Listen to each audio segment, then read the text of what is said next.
शांति।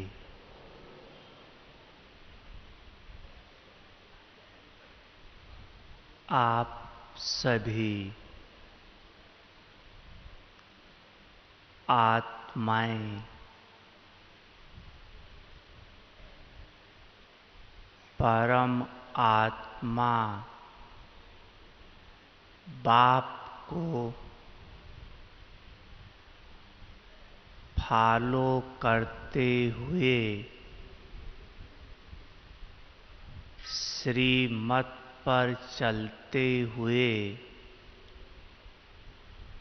स्वयं को बाप समान बनाने का लक्ष्य लेकर चल रहे हैं।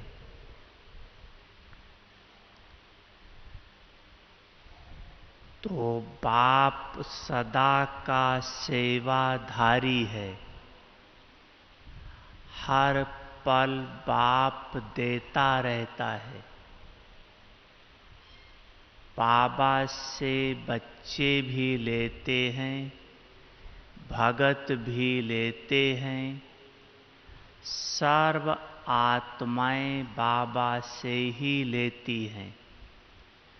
तो हम आत्माएं भी बाप समान बनने वाली दाता स्वरूप आत्माएं हैं।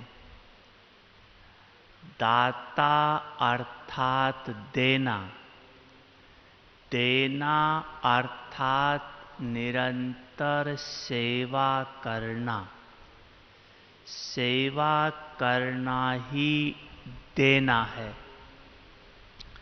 तो हम आत्माएं निरंतर सेवाधारी बन जाएं तो निरंतर दाता वाली आत्मा बन जाएंगी। आपके द्वारा आत्माओं को और प्रकृति को, जीव जंतुओं को भी आपके द्वारा मिलता रहेगा। आज की मुरली आपने सारी मुरली दाता स्वरूप पर ही सुनी है। बाबा ने स्पष्ट किया कि मनसा वाचा कर्मणा किसी न किसी रूप से देते रहना है। तो निरंतर सेवाधारी बनने की विधि है 4 प्रकार की सेवाओं में स्वयं को बिजी रखना। कभी किस सेवा में, कभी किस सेवा में। पहली है सो की सेवा, दूसरा है यज्ञ की सेवा, तीसरा है विश्व की सेवा और चौथा है मनसा सेवा। सो सेवा, यज्ञ की सेवा, विश्व की सेवा और मनसा सेवा। सो की सेवा से दातापन की स्टेज कैसे आती है? जब आप आत्मा स्वयं को संपन्न बना लेते हो तो संपन्न आत्मा से सेवा स्वतः होती रहती है। आपके द्वारा अन्य आत्माओं को स्वतः प्राप्ति होती रहती है। जैसे आपका यादगार चित्र मूर्ति है। मूर्ति मूर्ति संपन्न है तो देखो मूर्ति से सेवा स्वतः होती रहती है। मूर्ति के द्वारा प्राप्ति होती रहती है। चाहे मंदिर में जाकर करें, चाहे घर बैठे भी सच्चे दिल से स्नेह के आधार से प्राप्ति करें। इस ब्राह्मण जीवन में भी जो आत्मा संपन्नता के नजदीक है, बाप समान बनती जा रही है, उन आत्माओं से भी सेवा हो रही है। उन आत्माओं से कुछ न कुछ प्राप्ति अन्य को स्वतः हो रही है। दातापन की स्टेज स्वतः हो जाती है।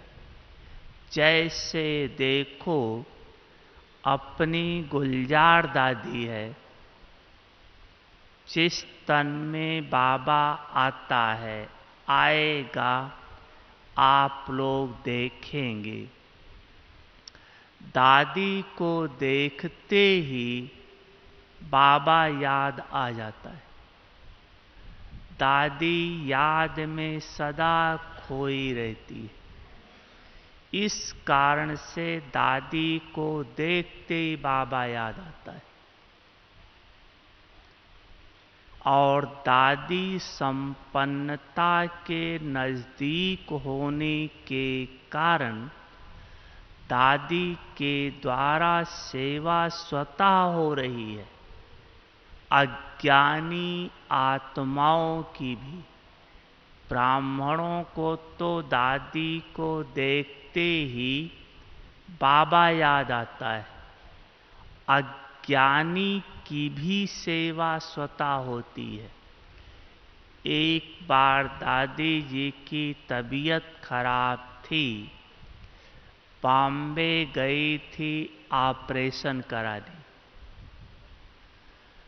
तो जिस हॉस्पिटल में गई थी वो डॉक्टर एशिया का सेकंड नंबर डॉक्टर था, बहुत बड़ा डॉक्टर था, अशोक मेहता, जिसने ग्लोबल हॉस्पिटल को खोला।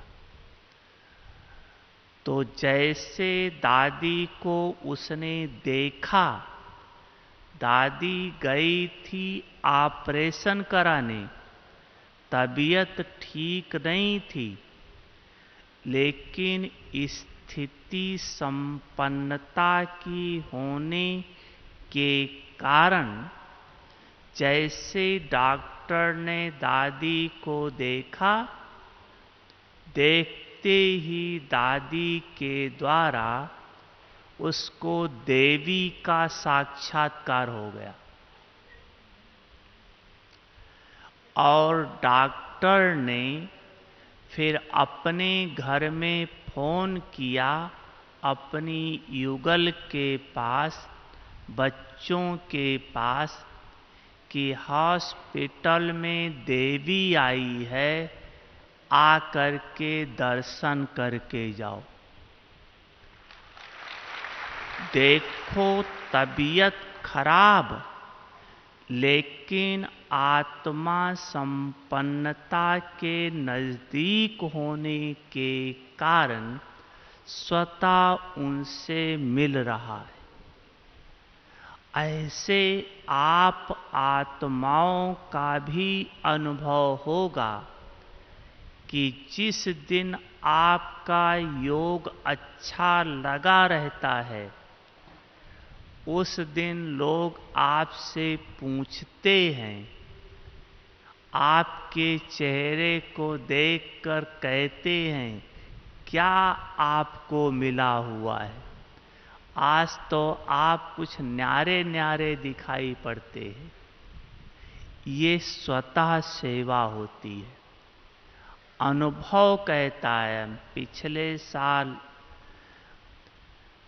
रसिया गए थे, तो वहाँ पर एक सेंटर पर टीचर बहन थी जो वो साकार बाबा के अव्यक्त होने के बाद ज्ञान में आई, लेकिन उसको बहुत अंदर से था कि हमने साकार बाबा को क्यों नहीं देखा। रोती थी, क्या हम साकार बाबा को कभी देख नहीं पाएंगे? इस कल्प में नहीं देखा तो क्या कभी नहीं देख पाएंगे? ऐसे उसके मन में संकल्प आकर बाबा के प्यार में आंसू बहाती थी। तो हम गए हुए थे, वहाँ 3 दिन की भट्ठी रखी हुई थी।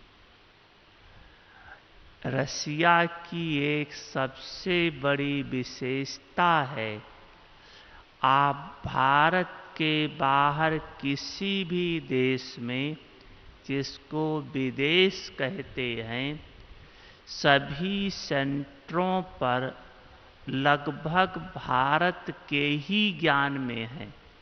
75% भारत के ज्ञान में हैं, 25% वहाँ के होते। लेकिन रसिया में एक भी भारतवासी नहीं है, टोटल रसिया वाले हैं, संख्या बड़ी है। तो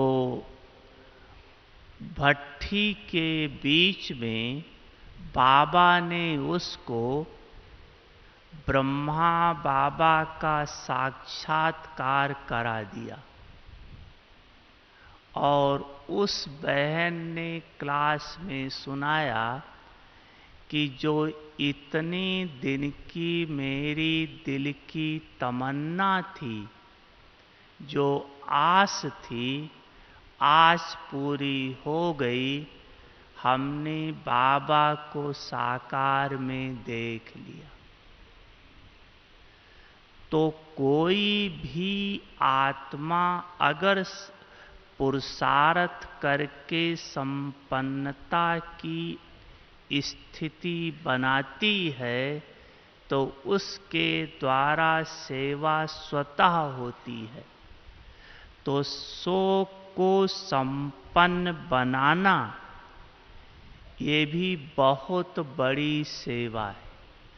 चाहे अज्ञानी की सेवा, चाहे ज्ञानी की सेवा। मॉरिशस में देखा, एक भगत था, वो बस एक ही उसका संकल्प था, मुझे भगवान का साक्षात्कार हो जाए। वो 15 साल से तपस्या कर रहा था। हम ऐसे सुबह घूमने निकले थे, बाबा की याद में जा रहे थे, बाबा ने उसको साक्षात्कार करा दिया। वो वहीं पैरों पे पड़ गया, पा लिया, आंसू आंसू आंसू। फिर उसको सेंटर पर ले गए।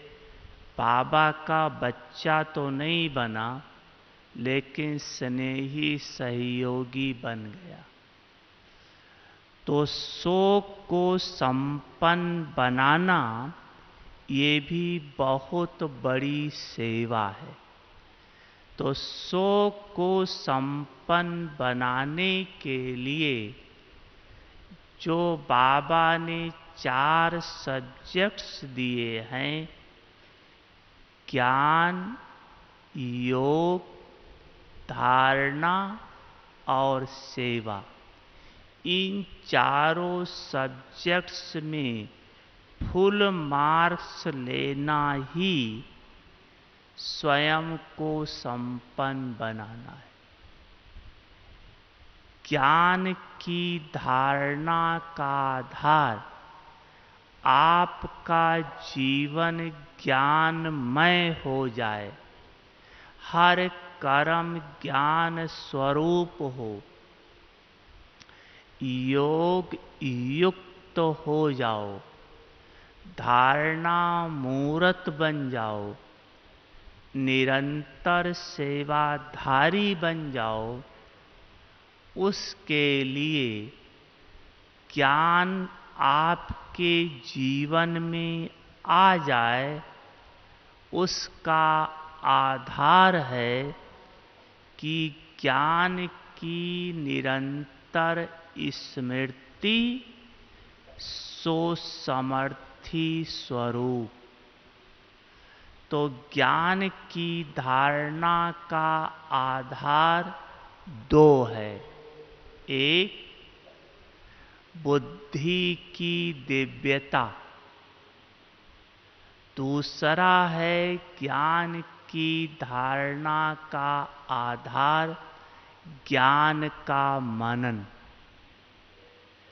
ज्ञान का मनन, बुद्धि की दिव्यता और ज्ञान का मनन, इन दोनों के आधार से आप ज्ञान को धारण करके मास्टर ज्ञान का सागर बन सकते हो। ये आप बाबा की मुरली में सुनते हैं कि शेरनी का दूध सोने के बर्तन में ही ठहर सकता है, अर्थात परम पवित्र परमात्मा का ज्ञान पवित्र बुद्धि में ही ठहर सकता है। अगर आपकी बुद्धि दिव्य नहीं है तो ज्ञान सुनते रहोगे, इस कान से सुनोगे, इधर से निकल जाएगा, ठहरेगा नहीं। अगर रट के याद भी कर लिया तो स्वरूप नहीं बन पाओगे। तो पहली बात है बुद्धि की दिव्यता। बुद्धि को दिव्य बनाने की विधि क्या है? आपकी बुद्धि दिव्य कैसे बनेगी? तो बुद्धि को दिव्य बनाने की विधि है इस मैंपन की बुद्धि को देह अभिमान की बुद्धि को भगवान के आगे अर्पित कर देना। अगर देह अभिमान की बुद्धि अर्पित की तो दिव्य बुद्धि का वरदान स्वतः मिल जाएगा। बुद्धि दिव्य बनाने की विधि है भगवान के आगे देह अभिमान की बुद्धि को अर्पित कर देना। तो देना ही लेना हो जाएगा। जैसे बाबा ने कहा था, आप बाजार में जाते हो, पैसा देते हो, सामान लेते हो, देना ही लेना है। तो ऐसे मैंपन की बुद्धि देना और दिव्य बुद्धि का वरदान प्राप्त करना। कैसे देंगे?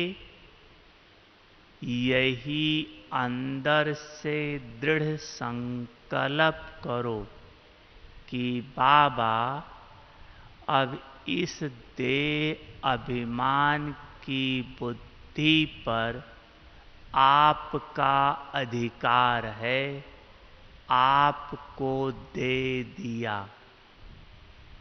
तो बाबा रिटर्न में कहेगा, अच्छा बच्चे, अब बुद्धि के द्वारा श्रीमत प्रमाण जजमेंट करना, निर्णय देना।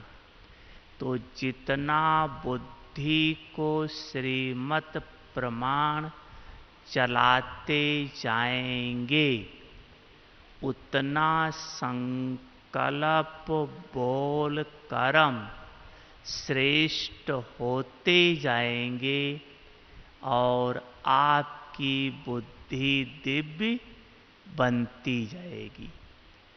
तो दिव्य बुद्धि और ज्ञान का मनन, इन दोनों के आधार से आप रोज, चाहे साकार मुरली चाहे अव्यक्त मुरली, एक पॉइंट रोज ले लो कि आज मुझ आत्मा को ये पॉइंट धारण करना है, और उसी एक पॉइंट पर सारा दिन आप अटेंशन दो। तो अगर एक पॉइंट पर 8-10 घंटा किसी ने अटेंशन दे दिया, तो वो पॉइंट स्वरूप में आ जाएगी या नहीं? बोलो, आ जाएगी ना। तो अगर एक दिन में एक पॉइंट धारण किया, तो 30 दिन में 30 पॉइंट हो जाएगी।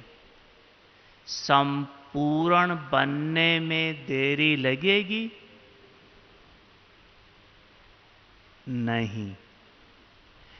इसलिए कल से इस विधि को अपनाओ, बुद्धि को दिव्य बनाओ, ज्ञान का मंथन करते हुए जो पॉइंट धारणा के लिए लिया है, उस पर मंथन करते प्रैक्टिकल लाते जाओ, तो ज्ञान की धारणा होती जाएगी। मास्टर ज्ञान का सागर बन जाएंगे। दूसरा है योग। निरंतर योगी बनने के लिए एक तो अशरीरी होने का अभ्यास, जितना आत्मक स्वरूप में स्वयं को टिकाएंगे, उतना परम आत्मा की याद स्वतः रहेगी।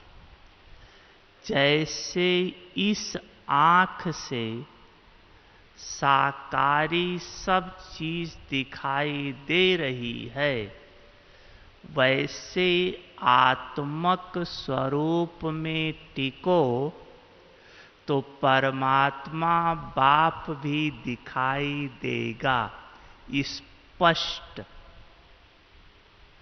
अनुभव होगा। तो आत्मक स्वरूप में टिकने का अभ्यास, और दूसरा भगवान से सच्चे दिल का प्यार। तो आत्मक स्वरूप में वही टिक सकता है जो आत्मा की 4 स्टेजेस हैं, उन चारों स्टेजेस की प्रैक्टिस करता होगा, वो टिक सकता है। वो चारों स्टेजेस हैं, आप बाबा की मुरली में सुनते हैं। देही अभिमानी, आत्म अभिमानी, विदेही और अशरीरी, ये 4 शब्द सुनते होंगे। देही अभिमानी, आत्म अभिमानी, विदेही और अशरीरी, इन चारों की प्रैक्टिस करते होंगे तो आप निरंतर आत्मक स्वरूप में टिक सकते हैं। देही अभिमानी अर्थात कर्म करते हुए कर्म इंद्रियों का आधार लेते हुए कर्म इंद्रियों की अधीनता से परे, कर्म इंद्रियों से मालिक बनकर कर्म कराने वाले। तो देही अभिमानी अर्थात कर्म करते हुए कर्म इंद्रियों का मालिक बनकर कर्म कराना। दूसरा है आत्म अभिमानी अर्थात जब आप बाबा की याद में बैठते हैं तो सब कुछ भूलकर सिर्फ आत्मक स्वरूप में टिक कर बाप को याद करना, जैसे कुछ भी है ही नहीं, बस मैं आत्मा और मेरा बाबा, मैं आत्मा मेरा बाबा। आत्म अभिमान। तीसरा है विदेही, चलते फिरते उठते बैठते किसी न किसी सोमान में स्वयं को रखना। चलते फिरते उठते बैठते सोमानधारी बनकर रहना। सोमान देह अभिमान को खत्म कर देता है। सोमान में रहने से दृष्टि, वृत्ति, कृति, संकल्प सब बदल जाते। जैसा अपने को समझेंगे वैसे आपके संकल्प चलेंगे, वैसे आप दूसरों के साथ व्यवहार करेंगे। जैसे मान लो एक डॉक्टर है, वो जब घर में है तो वो अपने को डॉक्टर नहीं समझता है, अपने को बाप समझता है। परिवार में है तो बाप समझने के कारण वो वैसा व्यवहार करता है। लेकिन जब हॉस्पिटल में जाता है तब अपने को डॉक्टर समझता है, तब परिवार जैसा व्यवहार नहीं, तब डॉक्टर और पेशेंट जैसा व्यवहार होता है वही व्यक्ति, लेकिन जो अपने को समझता है वैसा संकल्प, दृष्टि, वृत्ति, कृति स्वतः हो जाती है। तो आप किसी न किसी सोमान में रहो। जैसे आज बाबा ने कहा आपका सर्वश्रेष्ठ सोमान है कि मैं आत्मा बाप समान हूँ, बाप समान हूँ। अगर आपको ये स्मृति रहे कि मैं आत्मा बाप समान हूँ, तो जो बाप का संकल्प मुझ आत्मा का संकल्प, बाप का बोल मुझ आत्मा का बोल, बाप का कर्म मुझ आत्मा का कर्म स्वतः ऑटोमेटिक होगा, तो सोमान देह भान को खत्म करेगा। चौथा है अशरीरी। अशरीरी अर्थात जब आत्मा परम धाम में है तो बिना शरीर के है, तो आप बीच बीच में बैठकर शरीर से डिटैच होकर डेड साइलेंस का अभ्यास करो। मैं आत्मा परम धाम में अपने बाप के पास बैठी हूँ, अपने घर में बैठी हूँ।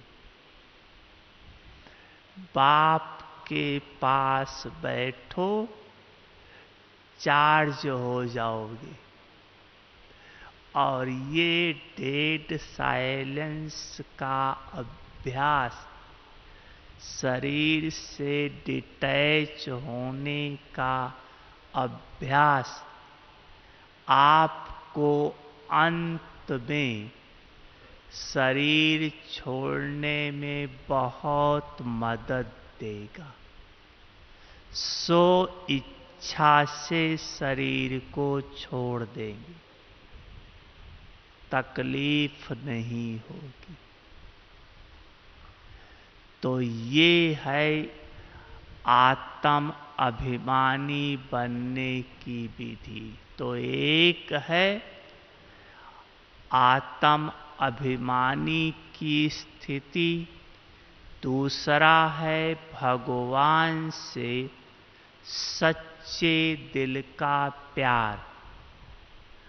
प्यार सभी का भगवान से है, लेकिन भगवान को वही दिल पसंद है जिसका दिल सच्चा है। गायन भी है, सच्चे दिल पर साहब राजी। सच्चे दिल पर साहब राजी नहीं, सच्चे दिल पर साहब राजी। दिल तो सबके पास है, लेकिन सच्चे दिल पर साहब राजी। तो सच्चा दिल किसे कहा जाता है? जैसे आप देखते हैं कोई ऐसे कॉमन शब्दों में कहता है तो कहते आप सच सच बता रहे हो, सच सच कह रहे हो ना।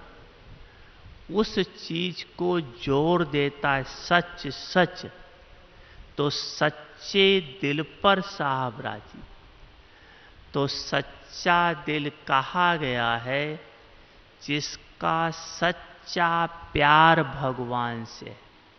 तो सच्चा प्यार अर्थात प्यार की 3 स्टेजेस है। प्यार, प्रेम, स्नेह। प्यार, प्रेम, स्नेह। भगवान से प्यार सब करते हैं, प्रेम कोई कोई करता है, स्नेह मुश्किल से कोई अष्टरत्न ही करते। स्नेह अर्थात प्यार, प्रेम। प्यार के लिए कहा गया है, प्यार स्वतः हो जाता है, प्रेम करना पड़ता है, स्नेह निभाना पड़ता है। प्यार स्वतः हो जाता है, प्रेम करना पड़ता है, स्नेह निभाना पड़ता है। निभाने में कुर्बानी देनी पड़ती है, तभी कहा जाता है अल्लाह को प्यारी है कुर्बानी। कौन सी कुर्बानी? जो भगवान के प्यार में विघन डाले, उसकी कुर्बानी। जो भगवान से जुड़ने में विघन डाले, उसकी कुर्बानी। और तीसरा है धारणा। धारणा का आधार है समय के महत्व को जानना और गुणों के महत्व को जानना, कि दिव्य गुण इसी समय धारण हो सकते हैं, अब नहीं तो कभी नहीं। और एक एक दिव्य गुण इतना महत्वपूर्ण है कि आपको क्या से क्या बना देता है।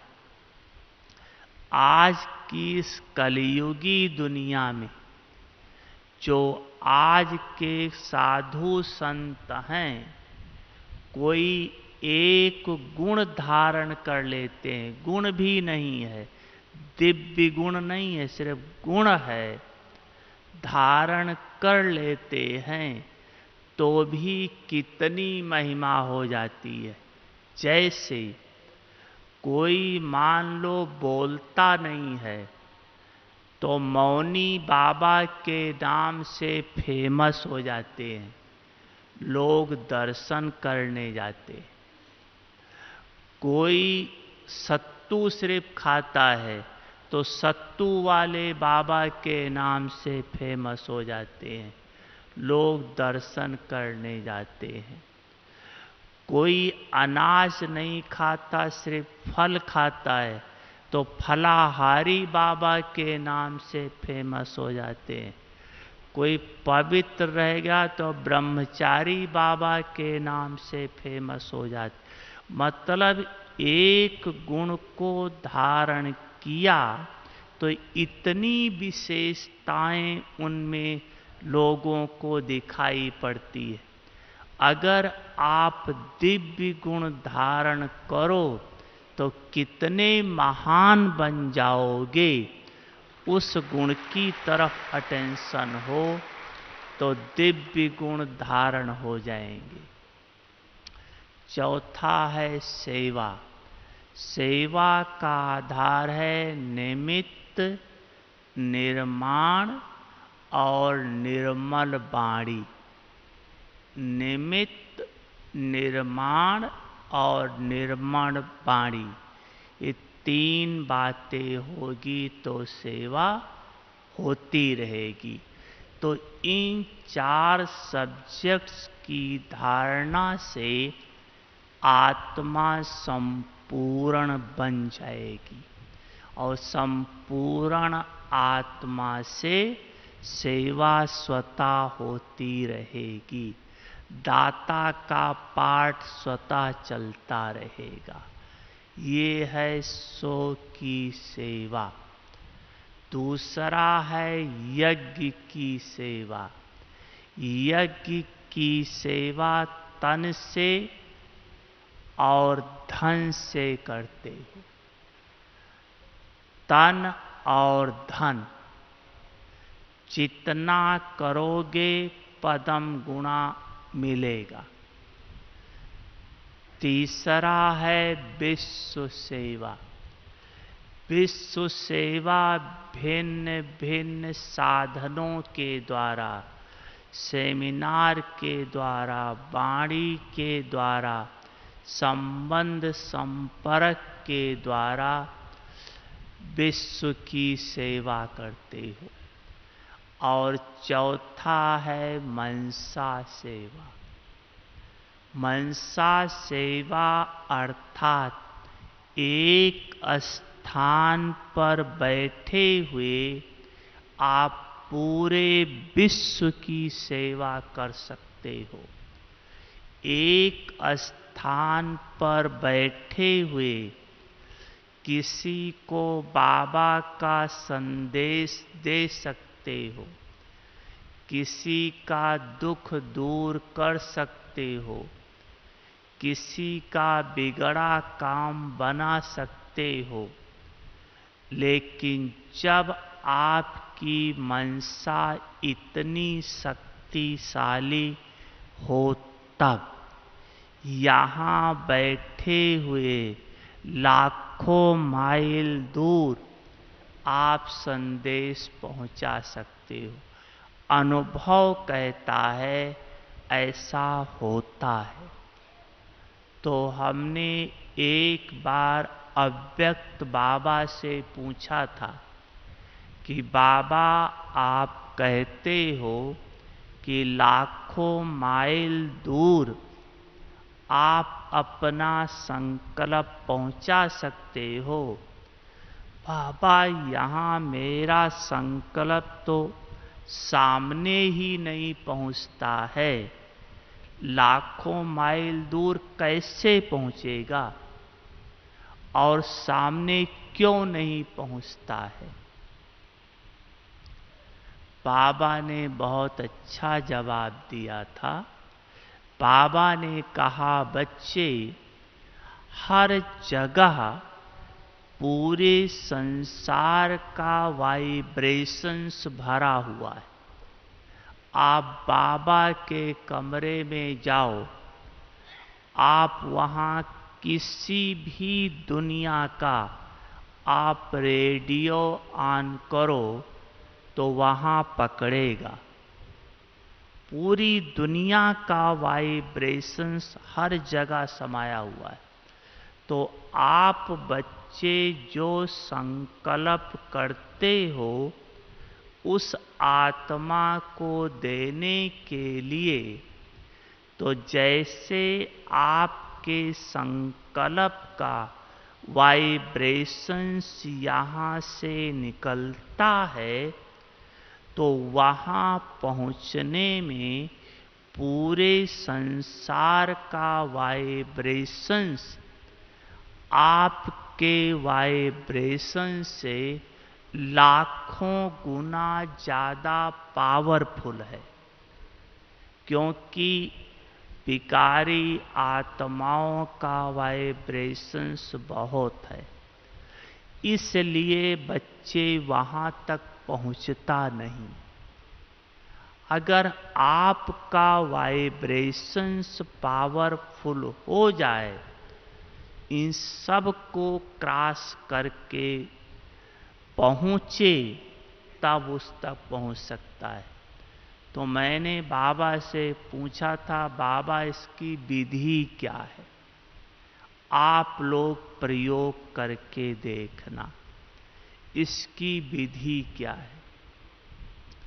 तो बाबा ने कहा था, हर ब्राह्मण बच्चा पुरुषार्थी है, संपन्न कोई नहीं है, हर एक पुरुषार्थी है। लेकिन आपको ये सेवा करनी है तो आप किसी भी आत्मा को, चाहे कितनी भी दूर है, कुछ देना चाहते हो, बीमारी ठीक करना चाहते हो, कुछ भी है, आप उस एक संकल्प में स्थित होकर बाबा के साथ उस संकल्प को लेकर थोड़ी देर एकाग्र हो जाओ उसी एक संकल्प में। तो बाबा के संग के रंग के कारण आपकी आत्मा का वो संकल्प बाप समान बन जाएगा। फिर वो संकल्प आप जिसके लिए करोगे वो अवश्य काम करेगा।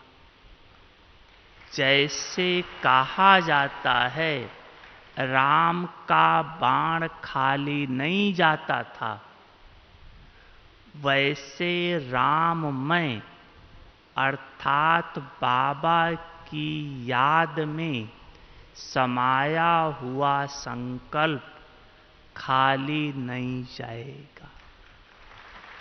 प्रयोग करके देखो।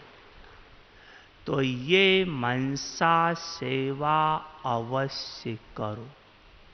तो यह चारों प्रकार की सेवा आप कोई न कोई करते रहो तो निरंतर सेवाधारी सो निरंतर दातापन की स्टेज स्वतः आ जाएगी और आप आत्मा बाप समान बन जाएंगे।